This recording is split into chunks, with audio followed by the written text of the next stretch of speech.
कपूर को जाना जाता था, चाहे वो ट्विटर हो या अपनी बात रखने की अगर स्थिति को देखें तो ऋषि कपूर का एक अनोखा अंदाज रहा है।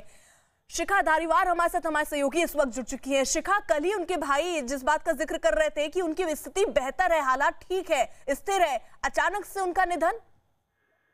जी, आपको बताना चाहेंगे अर्पिता, पिछले एक हफ्ते से करीब उनका स्वास्थ्य बेहतर नहीं था। उनकी तबीयत लगातार बिगड़ती जा रही थी। कभी वो वेंटिलेटर पे उनको रखा जाता था, लगातार वो इस दौरान आईसीयू में थे।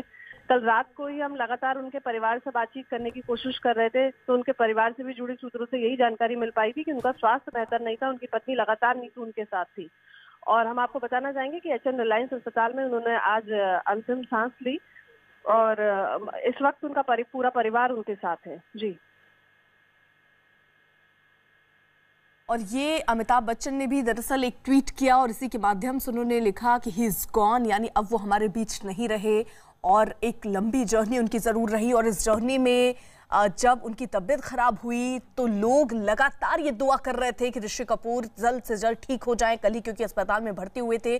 और उसके बाद उम्मीद और दुआ लोग यही कर रहे थे कि वो ठीक होकर जल्द से जल्द घर लौट जाएं। लेकिन इसी बीच ये दुखद खबर कि ऋषि कपूर अब हमारे बीच नहीं रहे हैं, उनका निधन हो गया है। शिखा हमारे साथ हैं। शिखा, क्या कैंसर ही वजह रही? क्योंकि कैंसर का इलाज करके वो लौटे थे देश और ये बताया जा रहा था कि पूरी तरीके से ठीक हुए हैं। जी बिल्कुल, देखिए, जब कुछ चंद महीने पहले ही वो विदेश से अपना कैंसर का इलाज कराकर मुंबई लौटे थे। हालांकि इन दिनों इस बीच भी वो अक्सर रूटीन चेकअप के लिए हॉस्पिटल जाया करते थे, लेकिन उनके परिवार से जुड़े सूत्रों से जो जानकारी मिल पाई अर्पिता, उस जानकारी के मुताबिक कैंसर से संबंधित ही उनको कोई परेशानी थी, जिसके चलते उनको अस्पताल में भर्ती कराया गया था। उनको सांस लेने में भी तकलीफ हो रही थी। जी शिखा, इसी हिसाब से अगर हम देखें तो दो बड़े लॉस, कल ही इरफान खान की खबर सामने आई और उसके बाद आज ऋषि कपूर अब हमारे बीच नहीं रहे।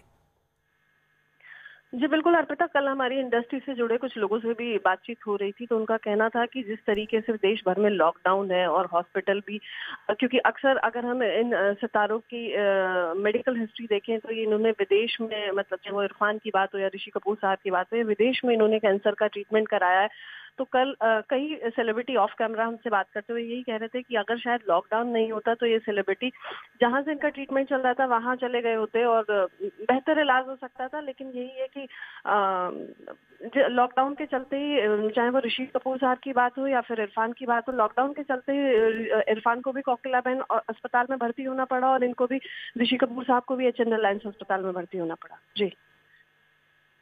और शिखा, जिस तरीके से अमिताभ बच्चन का ही ट्वीट आया, उन्होंने लिखा कि वो चले गए, ऋषि कपूर अब हमारे बीच नहीं रहे और बेहद दुखी है। इस वक्त पूरी इंडस्ट्री जो है वो दुखी होगी इस बात को सुनकर, क्योंकि दो बड़े लॉस, जहां कल इरफान खान नहीं रहे हमारे बीच, एक दुखद घड़ी जिससे अभी देश और बॉलीवुड निकल ही रहा था कि उससे पहले ही ये बड़ी और दुखद खबर है। रवि किशन हमारे साथ इस वक्त जुड़ चुके हैं। रवि किशन जी, दो बड़े लॉस, यानी एक के बाद एक झटका इसे कहेंगे, क्योंकि कल ही इरफान खान हमारे बीच नहीं रहे और आज दुखद और बड़ी खबर ये कि ऋषि कपूर अब हमारे बीच नहीं रहे। लेजेंडरी एक्टर, हमको तो समझ ही नहीं आ रहा था। सुबह हम सोचे थोड़ा ठीक होंगे, रिकवर होंगे कल के, क्योंकि इरफान हमारे अच्छे मित्र थे, हम लोग साथी कलाकार एक फिल्म थी। लेकिन अब ऋषि साहब, चिंटू साहब के तो मतलब अनबिलीवेबल ये। और अभी तो ठीक हो गए, न्यूयॉर्क से आए थे, 1.5 साल वहां उन्होंने इलाज करवाया था एंड देन ही सेड कि क्लीन हो गया, कैंसर खत्म हो गया।